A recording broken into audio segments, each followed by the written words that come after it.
বিধায়ক নুৰুল হুদাৰ সমষ্টিত যাতায়াতৰ বিধ্বস্ত ৰূপ।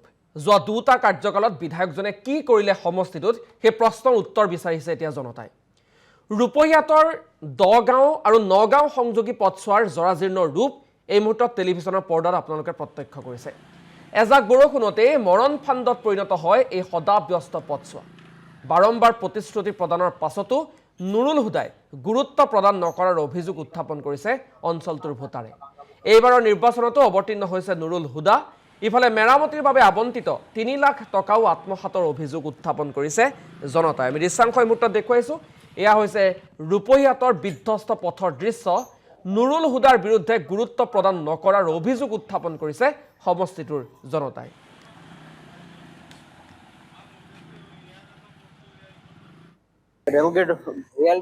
ৰেলগেটৰ পৰা একেবাৰে বজাৰ দলংলৈকে ৰিপেয়াৰিঙৰ কাৰণে পইচা আহিছিলে। এই পইচাখিনি 75% পইচা উঠাই লৈ গ'ল। কোনে লৈ গৈছে? নুৰুল হুদা ডাঙৰীয়া, আমাৰ বিধায়ক। আমি 10 বছৰ কংগ্ৰেছ প্ৰতিনিধি নুৰুল হুদাক আমি প্ৰতিনিধি হিচাপে বনাইছিলোঁ।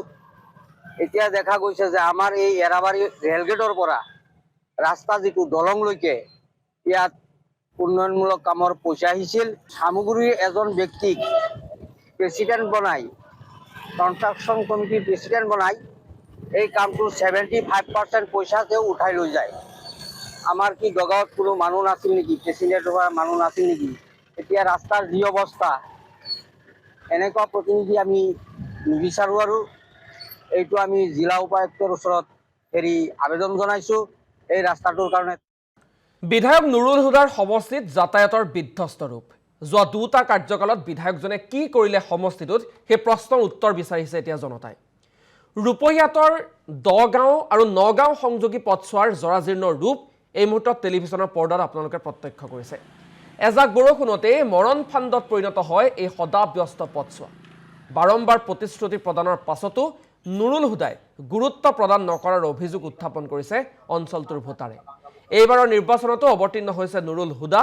ইফালে মেৰামতিৰ বাবে আবণ্টিত ৩ লাখ টকাও আত্মসাতৰ অভিযোগ উত্থাপন কৰিছে জনতাই। আমি দৃশ্যাংশ এই মুহূৰ্তত দেখুৱাইছোঁ। এয়া হৈছে ৰূপহীয়াতৰ বিধ্বস্ত পথৰ দৃশ্য। নুৰুল হুদাৰ বিৰুদ্ধে গুৰুত্ব প্ৰদান নকৰাৰ অভিযোগ উত্থাপন কৰিছে সমষ্টিটোৰ জনতাই।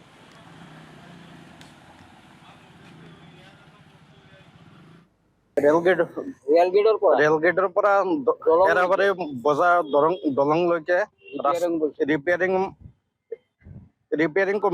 ৰিপেয়াৰিঙৰ কাৰণে পইচা আহিছিলে। এই পইচাখিনি 75% পইচা উঠাই লৈ গ'ল। কোনে লৈ গৈছে? নুৰুল হুদা ডাঙৰীয়া, আমাৰ বিধায়ক। আমি 10 বছৰ কংগ্ৰেছ প্ৰতিনিধি নুৰুল হুদাক আমি প্ৰতিনিধি হিচাপে বনাইছিলোঁ।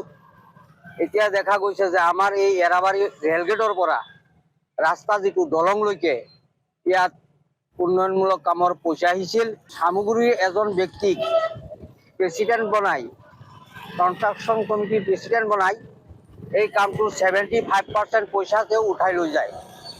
আমাৰ কি দগাঁৱত কোনো মানুহ নাছিল নেকি? প্ৰেচিডেণ্ট হোৱা মানুহ নাছিল নেকি? এতিয়া ৰাস্তাৰ যি অৱস্থা, এনেকুৱা প্ৰতিনিধি আমি নিবিচাৰোঁ। আৰু এইটো আমি জিলা উপায়ুক্তৰ ওচৰত আবেদন জনাইছোঁ এই ৰাস্তাটোৰ কাৰণে।